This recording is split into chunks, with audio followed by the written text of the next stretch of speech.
Of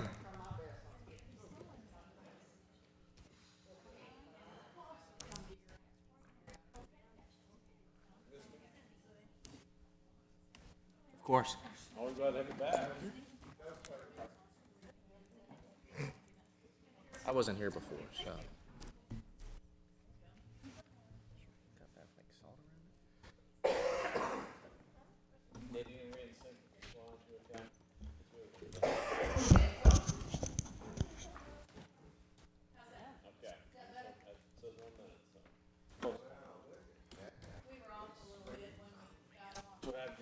See what happens when you leave us?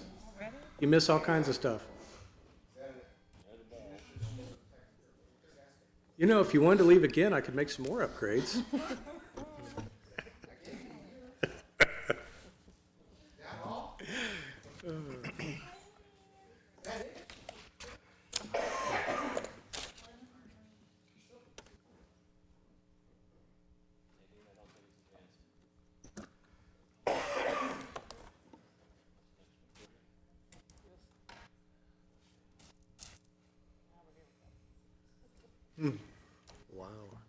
Wow.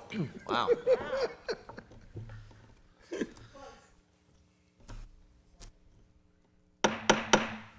Good evening. I'd like to call this Tuesday, March 7th, 2017 meeting in Middletown City Council to order. If you please stand and join me in a moment of meditation and pledge allegiance to the flag.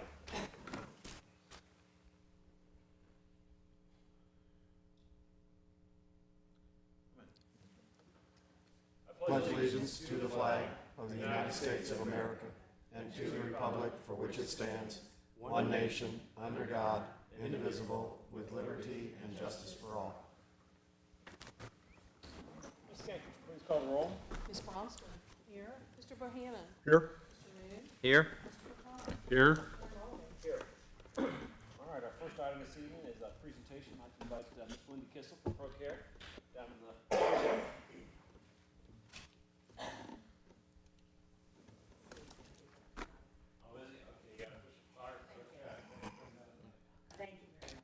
It's always a privilege and honor to recognize some of our long-standing small businesses, large businesses here in Middletown for many years of service here in Middletown.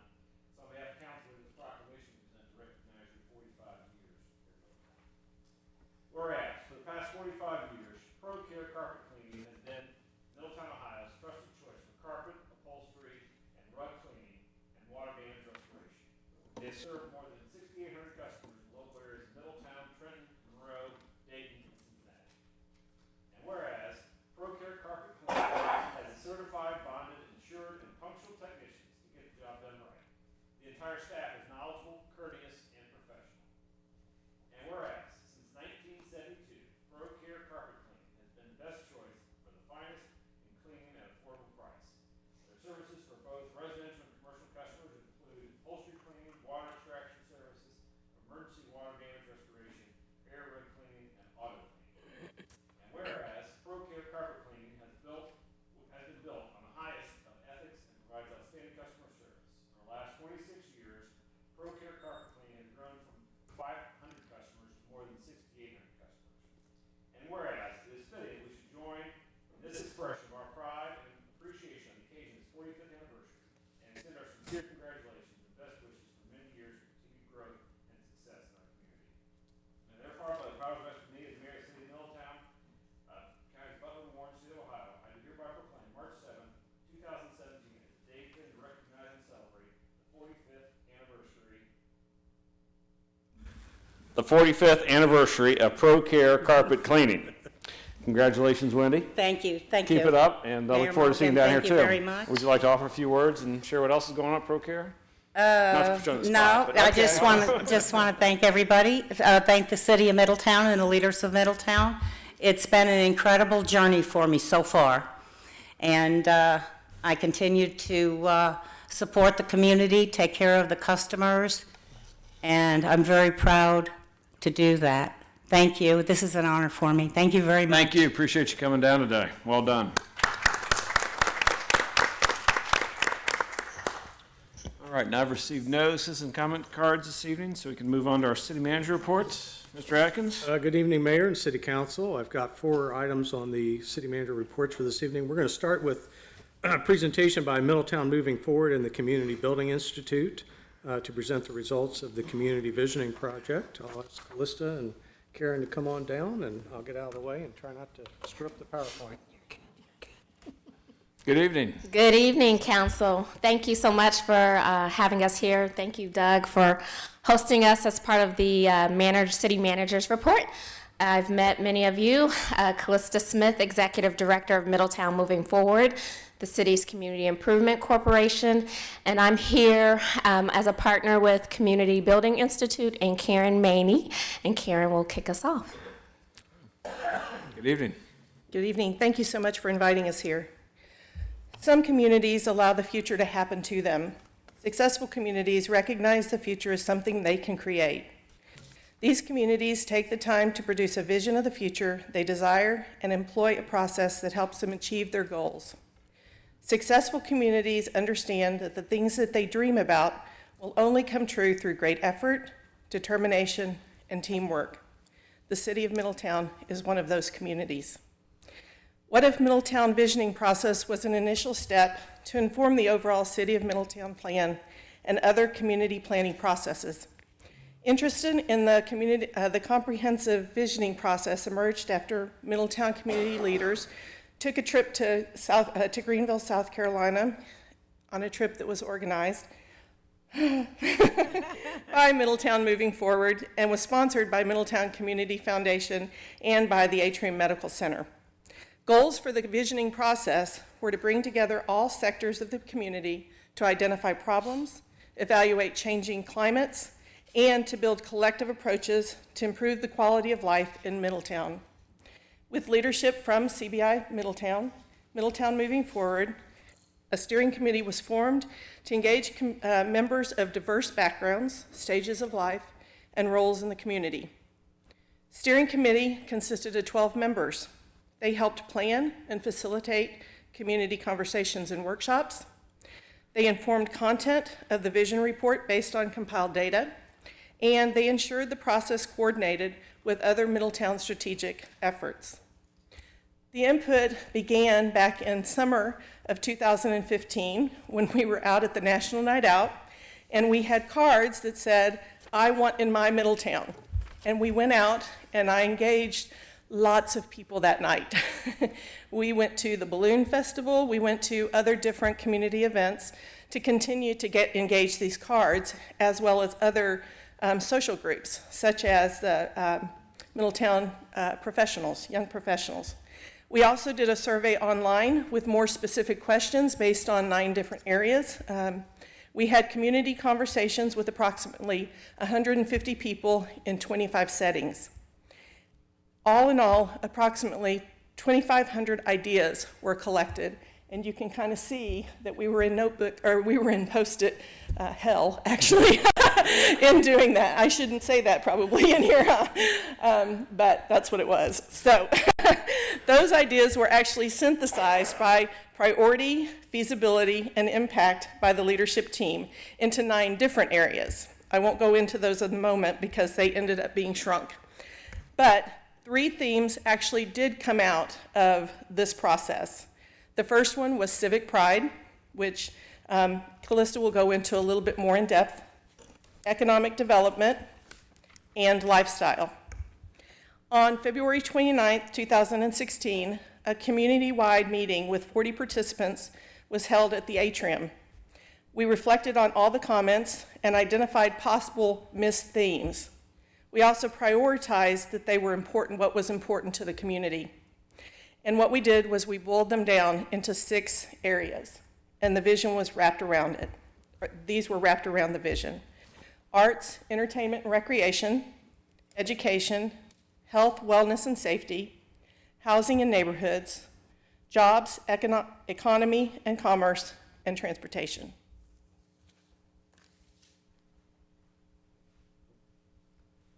So you can see that these 6 areas cover a lot about Middletown. And the other 3 topics, we had a general aspiration topic. We also had environment and beautification, and found that a lot of the environment and beautification aspects fell into one of the others, whether it's we want a better looking neighborhood, we want better facades, and so we incorporated a lot of those ideas in those existing 6. The other item that was a separate topic was diversity and inclusion. And we thought that was so important that we need to have a champion on each of these topics to make sure that diversity and inclusion was included and embedded in all of the topics and not simply a standalone. So with these, we formed 6 work teams that took the input and then married it with expertise we had in the community, awareness of resources and constraints that we have, to really help prioritize what we thought could be done, what would be reasonable to do, and think about potential next steps. So you can see on the next slide what we did is, and you can just click that. On the next slide, we took all that input and tried to summarize it in a visioning statement. And one of the things that we saw in all of the comments and in the tone, both in the work teams and the community conversations, you had a mix of nostalgia about this great 50s and 60s when we were an all-American city and jobs were booming and people had great entertainment, as well as excitement from the new generation of young people, young professionals, community members saying, we want a variety of things in Middletown. We love the small town feel, but we want to make sure we have a lot of access to things. So we coined or took the phrase 21st century all-American city, because there was a clarity that we don't necessarily want to go back to the old days, but take what was great about the old days and bring it into the new century. So Middletown, Ohio will be a premier 21st century all-American community with civic pride and a welcoming doorstep, diverse and connected neighbors, opportunities for workers and businesses in the new economy, and access to quality arts, entertainment, education, housing, healthcare, and recreation. So that says a lot in the statement, but hopefully we gave you a sense of some of the things that were special about Middletown and what the community is looking for. So on the next slide, we took the ideas of the work teams and thought about themes that carried across teams. So there's some things that both education and the economy talked about, that housing and arts and recreation talked about, and we organized them into these 3 areas: lifestyle. Riverfront development came up many times, both as an economic engine, as well as a recreation engine, as a way to get people from the community together, and making sure that that development was creative and inclusive, that it didn't seem like you had to have a lot of money to go down to the riverfront, or that you were scared to go down to the riverfront, that it was really something for everyone in the community. We also received a lot of information about recreation that crossed areas, and that was just not Arts, Entertainment, and Recreation Committee, which was a nice surprise. So people talked about using recreation as a way of increasing community health, as a part of youth development and supporting neighborhoods. And civic pride, a lot of, and I've done work in other communities occasionally, but the civic pride piece in Middletown seemed to resonate even stronger compared to other community and input processes that I've seen and that we researched as we were developing our process. And so there was very much interest in that and increasing connectivity both socially and physically. So we had transportation and infrastructure, and there was a lot about how to make sure that people in the neighborhoods could get to jobs, get to community activities, but also there's a sense of people want to know what's going on and feel like others in Middletown have access to the information about what's happening in the community. Economic development is always important to community members. They may not use the term economic development, but people want jobs. They want to believe that Their children will have jobs in the future.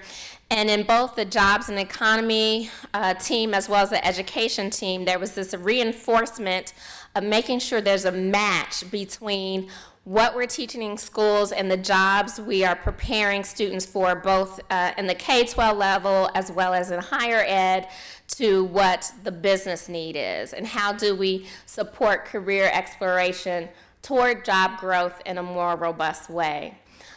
We also had a lot of input about revitalizing downtown and making sure, similar to the points about riverfront development, that everyone feels like they're a part of the downtown opportunity and that it becomes a hub for commerce and community. And then, as I mentioned before, civic pride continue to come up in creative ways about doing that.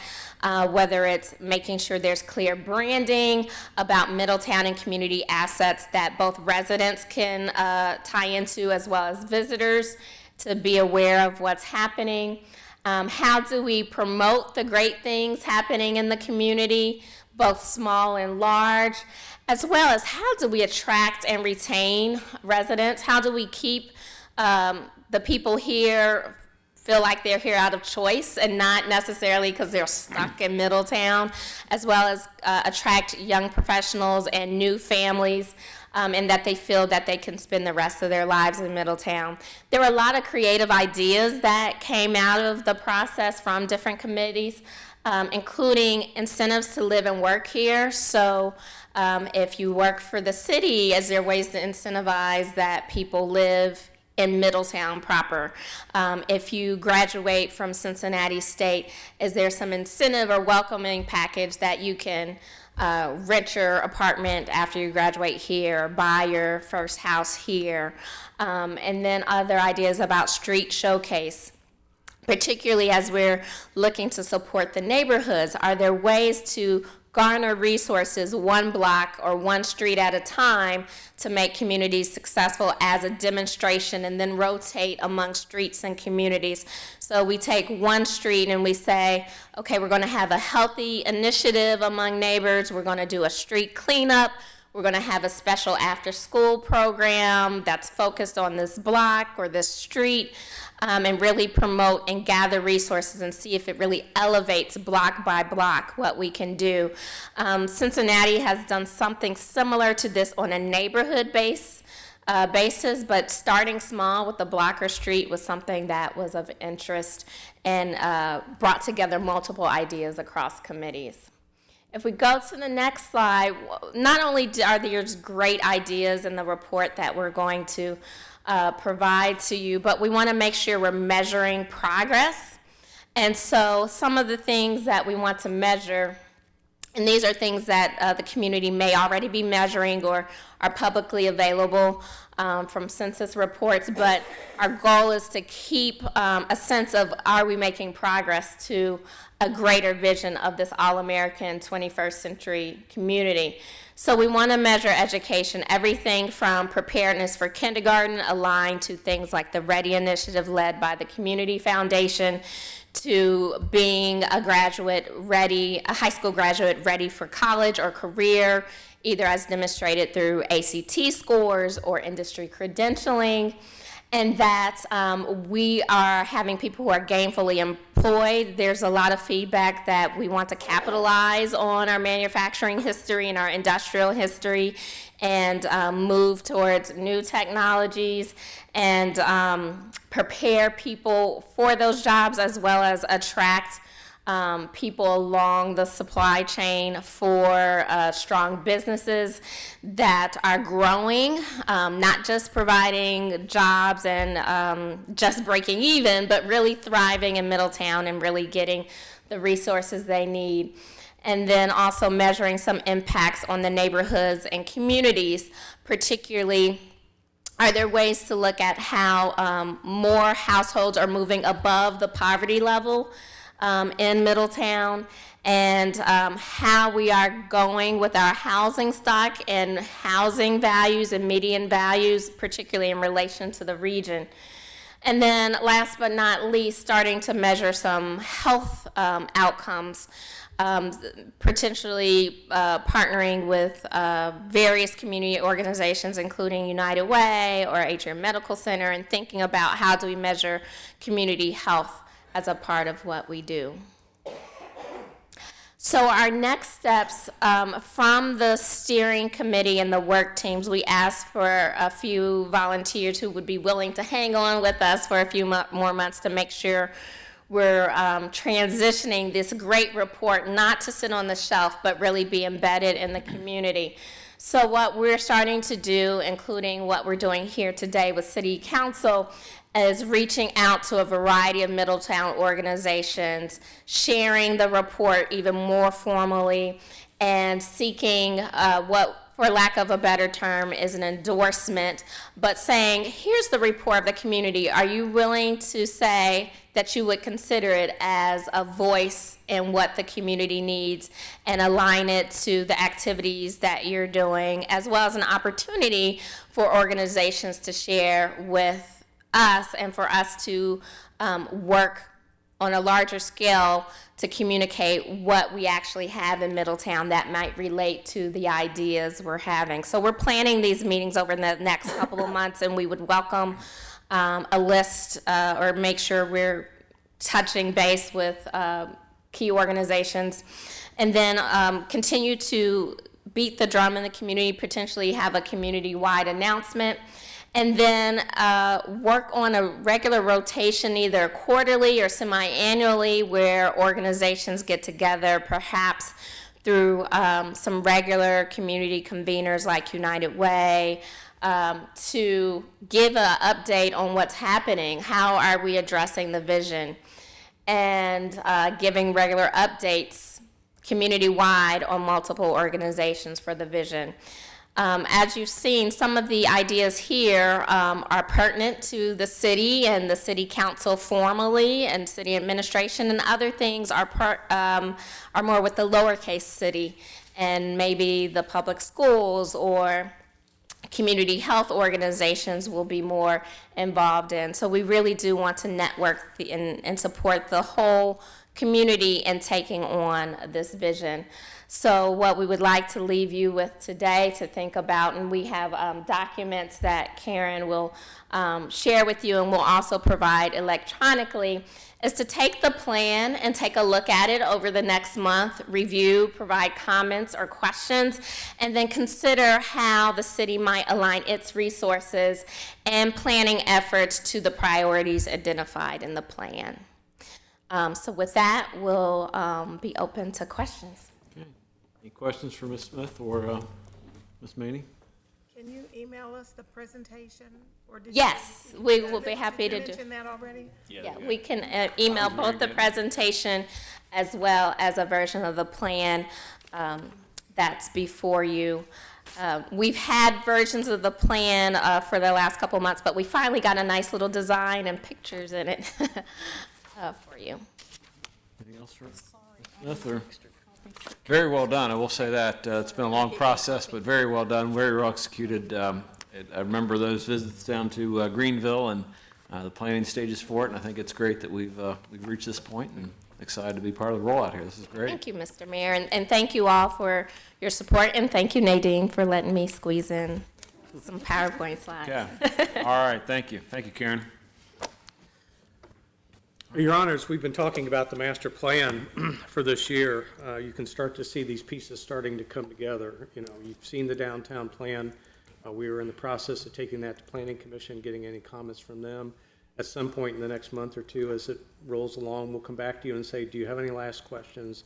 This is what Planning Commission said. Is this something you want to adopt as part of the policy of the city that, again, will be incorporated into the overall master plan, the community visioning?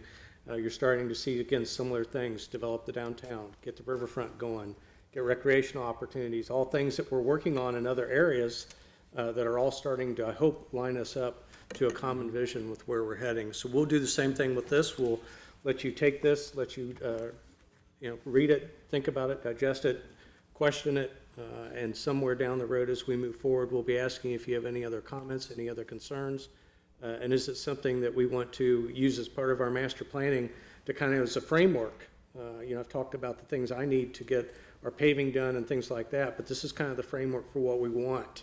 And if we agree that this is what we want, then as we start making budgets into the future, this master plan should lay out the things we need and the things we want and the priorities we put on each of these. And again, it should get easier and easier to move us where we want to go as a city. Second thing on my list tonight, I had sent out a email a week or two ago. I believe it was Councilman Moon had asked me if we were going to resume Planning Commission streaming now that we have the ability to stream online and put on YouTube. Were we going to go back to streaming Planning Commission meetings? I had circulated a little bit of information. Roughly, it's going to cost us about $500 a year if we want to do that in a little bit of overtime to have somebody man the booth up there and capture those meetings, stream them live, and then put the disc or the digital copy on YouTube going forward. We have not had any other complaints. I haven't had anybody saying that they missed it. We used to do it. It does give more information. There is a small cost involved. I don't have a strong opinion either way, but I wanted to at least see if council had a strong opinion as to whether or not they wished us to resume those or not. Any feelings one way or the other from council? The reason I emailed, it's obviously wonderful that we have council, obviously being broadcast again.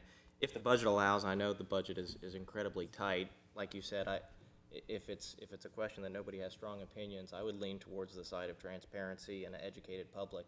If it's only $500 out of tens of millions of dollars. It is only it's around 500. It's about $40 an hour for 12 meetings at an hour each is 480. Some meetings are longer and Some last longer than council meetings. Right. As the representative, I can say that. so A little longer. under $1,000 I would think certainly would be the cost probably. Another option if we're not ready to do that on a full-time basis is when we have a planning commission meeting where we know we have a controversial topic, we could just stream those if it's more of a standard meeting that's 2 or 3 non-controversial items, or we could wait and do something that we know everyone's excited about and make sure that that information is getting out to the public. So a couple options, and right now we are not doing it, we could restore it again with a cost. Is there a way to track viewership? And I apologize. Is there a way to track viewership? I don't think we can track the streaming piece of it. We can track the YouTube. Once we post it on YouTube, it will tell you how many people accessed it and viewed it. But I will have to ask Troy about the streaming piece. I don't believe we know. I mean, if we see that it's being watched by quite a few people, then I've got no, but if it's not, then I don't know if we need to spend the money or not. Continue, yeah. Another option, again, would be to restore it for a short period of time. And if, 8 people watch the meeting, then we probably don't need to spend the money. We don't have very many people watching city council meetings. We do not. Typically, it's 50 or 60, 70 watch any particular council meeting, and that's from the time it's posted till now. So it's not something that generally people do a whole lot with. I tend to line with Mr. Bohannon and just maybe we try it for 3 months. Maybe we mention it to the planning commission themselves, let them decide if they think it'd be worthwhile to do it. They've got a meeting next Wednesday, I believe. So maybe we could let them decide and. Why don't I try it Start for out 90 days and report back, and we'll see how many people have actually watched it, and we'll make maybe a more educated decision. That'll be great. Thank you. I appreciate the input. Third, as city manager, one of my duties is to review the status and operations of our boards, commissions, and nonprofit partners to make sure that our taxpayer dollars are being spent efficiently for the purpose that they were designed for. Unlike many of our other boards and commissions, the Convention and Visitors Bureau operates as a separate nonprofit with its own tax status, but under the direction of the city. All of the board members are appointed by City Council, and the sole source of funding for CBV is through the revenue collected in the city's hotel motel tax. In April of last year, I sent the Convention and Visitors Bureau a memo asking several questions about their operations and their strategic plans. This move was very similar to the process I used in evaluating TV Middletown a couple years ago when I looked at their operation. As with all city functions, things do get stale over time, and there comes a time to refresh how we do business with the latest and best practices. The CVB was created before the recession. Its operation doesn't really contemplate the expansion of social media and the creation of an in-house city communications position. We actually did a review like this back in 2002, and at that time, council adopted a policy that requested the current board to resign and to be replaced by a new board. That new board was then tasked to restructure the CVB in 2002. At that time, CVB was required to submit an annual budget and work program to City Council each year to be included in the annual budget. Annual funding of CVB was actually contingent upon city's approval, the City Council's approval of the budget and work plan for the next year. Under those rules, 7 members were required to have a quorum to conduct business. I don't believe that we've had 7 active members on the board during this past year. So what I have found since April 2016 and through further investigation is that the city has really gotten away from the checks and balances that were created in 2002. We have not given appropriate oversight, guidance, and expectations to the CVB, with the result that the board members, while great community volunteers, simply lack a knowledge of city expectations, broad marketing expertise, and the strategic planning needed to market the city in a digital world. That's a reflection on city staff. I don't believe it's a reflection on the current board of trustee volunteers who have struggled through the past year attempting to right this ship. I genuinely appreciate their time and effort in trying to execute a poorly defined plan with almost no guidelines. I have hurt people's feelings throughout this process. I genuinely regret that my responsibilities led to a less than graceful resolution to this situation. With this in mind, however, I do believe it's time for a complete reconstitution and reexamination of the Middletown Convention and Visitors Bureau. I am recommending tonight that we bring together a group of marketing and legal professionals and have them develop a new strategic plan for the CVB moving forward, and then revamp the CVB regulations and the trustee composition to execute whatever the new CVB regulations recommend. In tonight's motion agenda, you'll be asked to appoint a new board of trustees for the Middletown Convention and Visitors Bureau. City staff, including the city manager, communications, economic development, and the law department, will be working closely with the new board to reformulate what the CVB will be and what it will do moving forward. I will be asking the board to consider many areas for city marketing, including not only the traditional heads and beds, but also how we market the city as a downtown Main Street community consistent with the new downtown master plan. How do we market the city as site selectors for our open industrial land and the 600 acres we have out at the highway? How we market for workforce development needs. We have hundreds of open manufacturing and medical positions in this community, and I believe we have the ability to market to a workforce and bring them to Middletown for jobs. For housing, we have great starter homes for new families and empty nesters. How do we bring people to Middletown and market the city in a way that makes this an attractive place to live, work, and play? For retail recruitment, with Atrium, the new Kettering Health Network facility out at the Rayton Insight, and AK Steel's innovation facility, we should be able to recruit additional retail and restaurants to the East End in support of those businesses. How can we market the city through CVB to allow us to do better, reach those people? How do we build better relationships with the Butler County and Warren County CVB, which do not exist at all at this time? And how do we coordinate between the internal marketing to our city residents and the external regional marketing to the area? This gets back to what Callista just said about civic pride in the community visioning process. What's our brand? Who are we trying to reach? Who's the audience for each of these areas? What's the best way to reach them? What is our brand and message to each audience? How do we measure the success of each of those marketing efforts? How many board members should we have? What disciplines should be involved in them? Should the chamber be involved from the business community, the real estate community, our institutional partners, marketing, branding, legal? All should be contemplated. As this process is finished, we will apprise City Council of the new strategies and plans associated with CVB activities. As a partner for our in-house efforts, I believe the Middletown CVB should be a powerful marketing arm for the city of Middletown, and this effort is designed solely to meet that need and put the checks and balances back in place that city staff let go over the past years. Finally, I wanted to give an update on O'Reilly's. I know there's been a couple people calling in out, and I know a couple council members have also had questions. They went before the Historic Commission earlier this week, I believe, and had problems getting the building placement. Some of the building facade materials, the sign, were all found to be inconsistent with the UCC zoning code, and although we haven't adopted it, also inconsistent with the new downtown master plan that we have just distributed for everybody to look at. We are now sitting back down as a staff to talk about how we deal with that. We are dealing with that internally to make sure that we have one point of contact for the city. We've had people calling multiple council members and multiple department heads, I think, trying to find someone that would give them the answer that they wanted.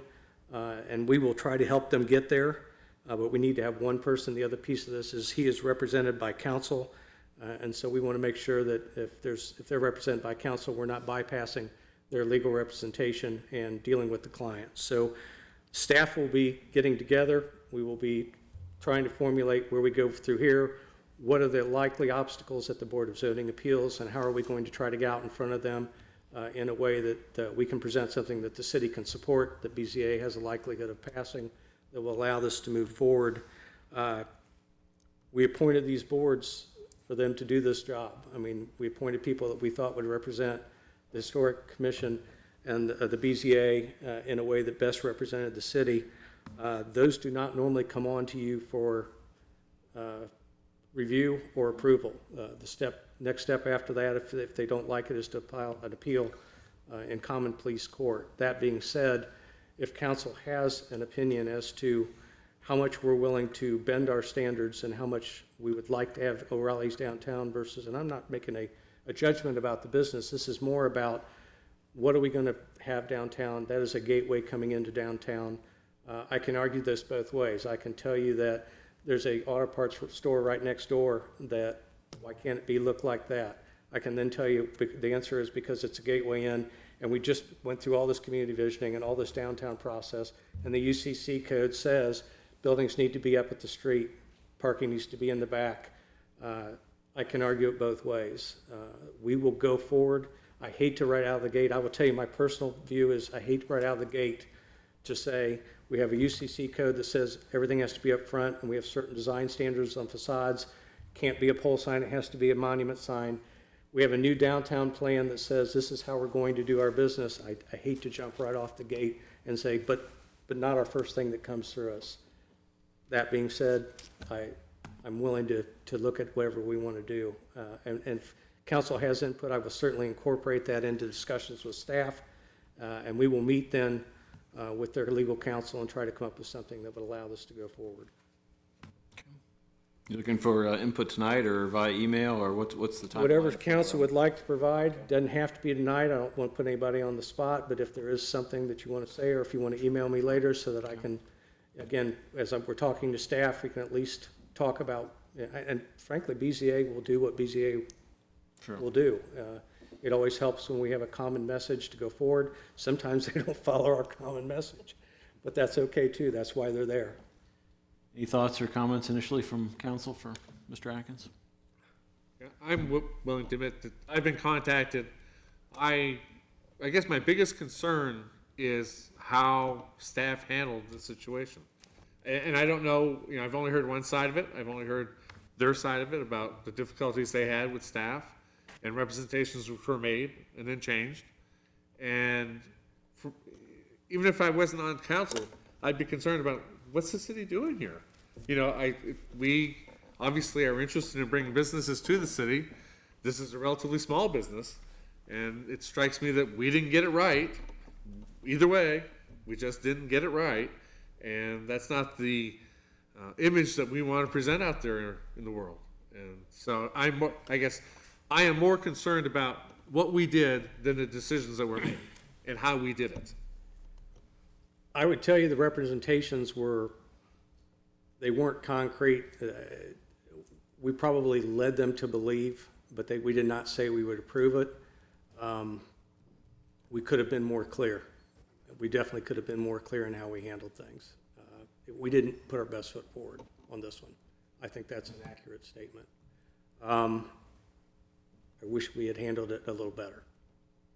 Right, and we all learn from what we've done. We move forward. Yeah. Any other thoughts from council? I'd offer, I heard from their representative as well. I referred them on to you, Mr. Atkins, but I will say I've heard from a number of people that have expressed concern over it, for the issues you outlined, that, gee whiz, we've got this master plan for downtown, we have some standards, we should stick to it, and I'd expect those folks to probably come to speak at the BZA meeting in opposition to it. But, it is part of the process. I think you should work through that. That's what we have it there for. And My hope moving forward is that we'll sit down with them and be able to work out something that everybody can move forward with that will allow the project to go forward. I think they overreached, and I think we didn't clarify well enough. I think there's probably a little blame on both sides. But we certainly have our share of the blame, and I'm sorry that that happened. And that's all I have, Your Honor. all right. Thank you very much. That brings us to our consent agenda this evening. Ms. Skank? For your consideration this evening, we have the approval of the city council minutes from February the 21st, 2017. To receive and file board and commission minutes from the Park Board from November 7th, 2016, Civil Service Commission from December 22nd, 2016, and the Board of Health from January 10th, 2017. To receive and file an oath of office for Elena Sleesman. To confirm the personnel appointments of Taylor Mann, Corrections Officer, Department of Public Safety, Division of Police, and David Beal, Dispatcher, Department of Public Safety, Division of Police. And finally, to confirm the exceptional appointment of Kevin Glidewell, Treatment Plant Operator, Department of Public Works, Division of Wastewater Treatment. All right, thank you. Do we have a motion for the approval of the issues and actions as listed on the consent agenda? So moved. Second? Ms. Skank, would you call the roll, please? Mr. Bohannon? Yes. Mr. Moon? Yes. Mr. Picard? Yes. Mayor Mulligan? Yes. Ms. Bronston? Yes. We have two motion items this evening. To concur with the Chief of Police to expand the hours of the designated outdoor refreshment area to include 8 a.m. on March 17th, 2017 to 2 a.m. on March 18th, 2017. Mr. Atkins, I know you had an email to council on that. Your Honor, this is a request from Downtown Middletown, Inc. To open up the door for St. Patrick's Day, and Chief of Police does believe that's a good idea. So we're ready to support them. I might need to abstain. No, okay. I think it's All a right. dandy idea. Okay. Do we have a motion to approve the expanded hours for the designated outdoor refreshment area? So moved. Okay. Second? Second. Okay. Ms. Skank, would you call the roll, please? Mr. Moon? Yes. Mr. Picard? Yes. Mayor Mulligan? Yes. Mr. Bohannon? Yes. Ms. Bronston? Yes. And our second item, Mr. Atkins, you have a motion item for consider the Convention and Visitors Bureau Board of Trustees appointments. Correct, Your Honor. I have drafted a draft motion for council if they're willing to consider it and put it on the table. You want to make that the motion that Mr. Atkins outlined with the acceptance of the resignations as well as the appointments of the new members? So we're just giving you the approval to bring on people. You don't have a list together yet? You have a motion with the that's- list. If someone wants to make that motion. Oh, I just got these two. Oh, that's it, appointments, okay. So if someone want to make that motion, I can read it if you'd rather. I would move that we appoint John Langhorn, Amy Vittori, Joe Mulligan, Craig Baldwin, Molly Adams, Rick Pierce, Betsy Hannafan, Dustin Hurley, Micah Glasser, Chelsea Livingston, and Deanna Shores to the Middletown Convention and Visitors Bureau Board of Trustees. Okay. Do I have a second? Second? Okay. Ms. Skank, you call the roll, please? Mr. Picard? Yes. Mayor Mulligan? Yes. Ms. Bronston? Yes. Mr. Bohannon? Yes. Mr. Moon? Yes. All right, and as a second part of that, I'll entertain a motion to accept the resignation of Frank Wools, Linda Mormon, Candace Hunter, and Francis Sack from the Middletown Convention and Visitors Bureau Board of Trustees, and to publicly thank the former Board of Trustee members for their service on behalf of the city. So moved. Okay, do we have a second? Second. All right, Ms. Skank, would you call the roll, please? Mr. Picard? Yes. Mayor Mulligan? Yes. Ms. Bronston? Yes. Mr. Bohannon? Yes. Mr. Moon? Yes. All right, that brings us to council comments this evening. Start with Mr. Picard. No comments, Your Honor. Mr. Bohannon? No comment, Your Honor. All right. Mr. Moon? Me neither. Nothing Boy. to add, Your Honor. Striking out. Ms. Bronson? I guess that leaves me, as usual. Just wanted to give condolences to a number of staff losses, as well as Officer Holly. And to the Jemison and Riley family, we lost one of our cousins James Jemison, and he was the third. He was a Harlem Globetrotter. I don't know if you all remember him, Jesse Jemison, and his relatives are here tonight. Thank you for coming. And so we have so many great people that have gone to school here, lived here in Middletown, grew up here, and gone on to do great things. So just wanted to give those condolences. I did attend a number of events around town. There were lots of things going on. First Friday, combined with the Paths to Midfest at the Windermere. We had a ribbon cutting at the Salon Halo Spa, beautiful place. The Mardi Gras with the Art Central Foundation, and even the Broad Street Bash had a fundraiser with a raffle. So if you like to buy some raffle tickets to support those activities, they have them available. And that concludes my comments. Thank you. I have an update to report, just share with council and the public on Suncoke's Community Advisory Panel. I'm serve on that board. Just their year-end update. We had our meeting back mid-February. They reported spending $9.5 million with local businesses in 2016, which kind of shows the impact that they have throughout here. They also participated in numerous community outreach activities, including 2 work days at Abilities First. They presented COSI on Wheels at Amanda Elementary with help from students at Middletown High School. They also delivered, and I participated in this, and I know Jackie Phillips and some other folks, Mr. Atkins did the Choices program to the 8th graders at Middletown Middle School. And then also participated in the Great Miami River Cleanup and the Keep Middletown Beautiful Earth Day activities. So lots of great things going on there. Beth Hendricks, who's the principal at Amanda, thanked them for their sponsorship and their support through the year in terms of doing that. I think it's great to hear that engagement between the business community and the elementary schools in terms of opening up opportunities for students and sharing things that they wouldn't otherwise see. Suncoke shared they did not have any permit deviations in 2016, which is encouraging given their EPA permits, and that's again part of the responsibility of this CAP is to have a dialogue with the neighbors and folks that are affected by it. They focus on their commitment to operate in a safe environment. They did have venting of about 100 hours less than the permitted limit, which again is encouraging. And Jackie Phillips suggested that CAP members continue to listen to their peers about any interest they have in Suncoke operation and consider inviting them to a future meeting. So they're always open for different folks. Mr. Atkins has presented before. We've had a number of guest speakers. I think the county coroner's spoken a couple times, and just different topics come up that are concerning to them. So that was very good to participate in that. Again, I'd like to thank Callista and Karen Maney for their great job on the visioning side. Thinking back, I think it's been about 4 years ago this month in April, we were down there. It was right after Easter, I think, in Greenville, and great to see that come together and come to life for Middletown. We knew it's all part of a process, so it's really great to see that being rolled out. And then lastly, again, had a great celebration this past Sunday at Atrium. Mr. Moon was there as well, too, celebrating their 100th year.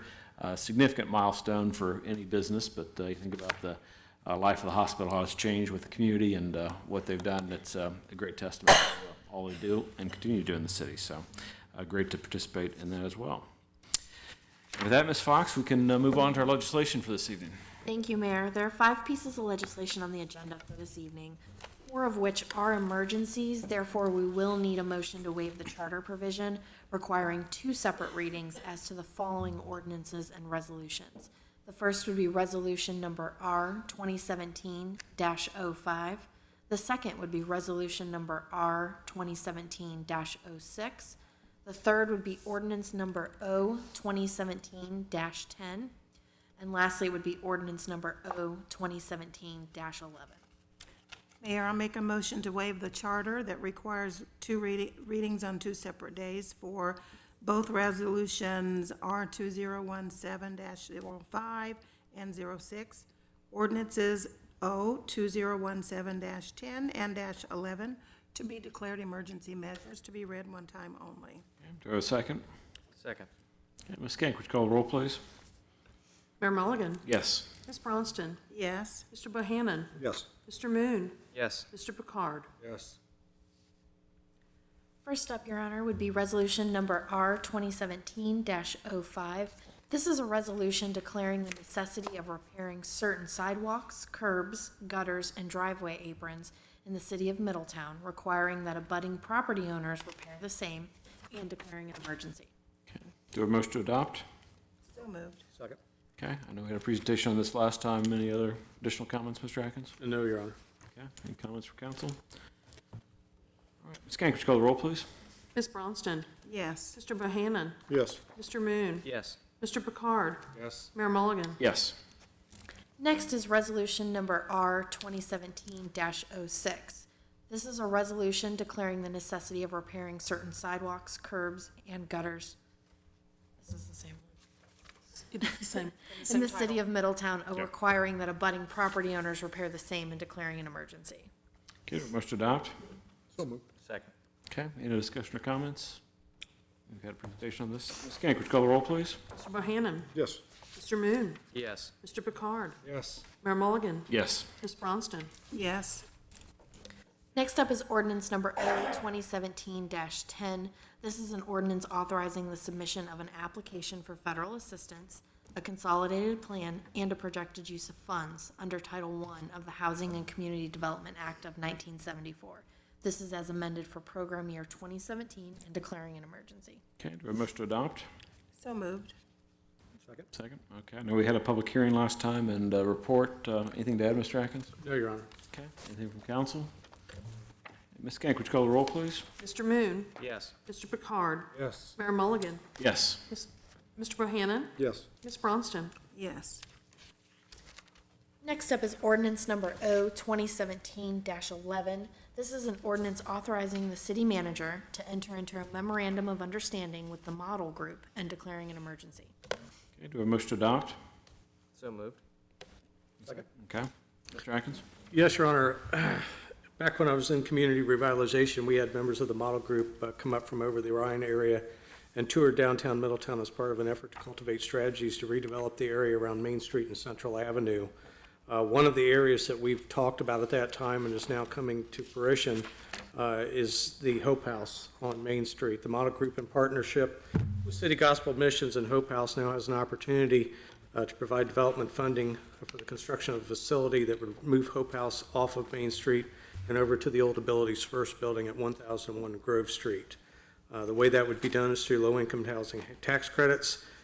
Hope House currently uses 11 vouchers of Section 8 single-room occupancy vouchers. We would add 19 additional for a total of 30 under this project, and then the 11 would be turned in, 30 would come on for an additional 19 vouchers. That allows the funding both for the construction of this facility, to upgrade the Grove Street facility, and then ongoing operation that allow them to operate. As you recall, when we shut down Middletown Public Housing Agency, we were running at about 1,662 vouchers. That is down under 950. We've talked a number of times about moving Hope House out of downtown, consistent with our downtown master plan, consistent with the other things we're doing, and this seems like a great project to allow a lot of good things to happen at the same time, and staff does support it. Okay. Any questions for Mr. Atkins? Mr. Atkins, do you anticipate that vouchers will continue to go down as we get further away from the transfer? I do. It just continues to go. The only reason they got concentrated is because we brought them here and then we held them here. You had to be a Middletown resident to use those vouchers. As we do that, as they continue to get reused in Middletown and then people don't need them for whatever reason, they move, they die, they violate the program. Those go back now to Hamilton and Lebanon, and they're reissued in those areas, and we're continuing just to see it slowly disperse to where we have a fair share, but not an oversized share of vouchers in the city. If we're not in the voucher business anymore, how do we have the right to give those vouchers out? Doesn't it have to come through Butler Metro? We are working with Butler Metro to do that, and they are on board working with us on this project. How many will we retain for the Hope House? A total of 30. They have 11 now, be another 19 for a total of 30, and that's it. Any questions from Mr. Atkins? Okay, we have a motion and a second. Ms. Kank, would you call the roll, please? Mr. Picard, Yes. Mayor Mulligan, Yes. Ms. Bronston, Yes. Mr. Bohannon, Yes. Mr. Moon. Yes. Lastly, this evening, we have ordinance number O 2017-12. This is an ordinance establishing a procedure and authorizing a contract for the transfer of city-owned property located at 1200 through 1204 First Avenue to MJK Management LLC. This would be for redevelopment. This is just a first reading and no action is needed this evening. Mr. Atkins, any? Yes, Your Honor, as you're aware, we decided last year that we would put out RFPs on a quarterly basis for our downtown properties that the city owns. This is the third round of doing that, and we have received a qualified bid from MJK Management LLC to redevelop the property at 1200 First Avenue. That is right in front of the projects there for Butler Metropolitan Housing. They are expecting to renovate that into 3 above-average market rate apartments on the upper floor, 3 retail positions on the bottom floor. This still has some work to do with staff to get the development agreement together. We do believe it's a viable project. We believe they have the financing to be able to put this together. We're still working on the very details, but I wanted to get a first reading in front of you tonight and get the project in front of you. You've got some of the details in the staff report. Before it comes back to you for second reading, you'll have a development agreement coming out early enough that you have a chance to read through it and make sure that all your questions are answered before we ask you to vote on it. But it seems to be a nice project that they have appear to have the funding to be able to do. So we believe it has merit, and we'll bring it to you when it's ready to go. Any questions, Mr. Atkins? Is the price that I'm reading in here not a typo? It is. We're going to structure it a different way. What he has done in his initial bid is take the value of the building as on the auditor's site, and he has backed off his cost of development to get down to $11.39. I think we're going to redo it in a way that has some teeth in it, that we will sell it to him for some agreed to price and credit him as he does the redevelopment to get down close to where we end up, okay, this is one of the buildings that we got, I believe, for free. And so, again, if it gets redeveloped and it doesn't cost us any money, we're in pretty good shape. We've got a little bit of more work to do to make sure that that's ready for your consideration. But good project, I think, good first reading, and we'll come back with the details and make sure you're comfortable with where we're headed. Anything else, Mr. Atkins? All right. Thank you, Ms. Fox. That's our last item for the agenda. We'll be in recess until our next meeting here in these chambers on March 21st, 2017. Thank you all. Have a good evening. Thank you, Your Honor.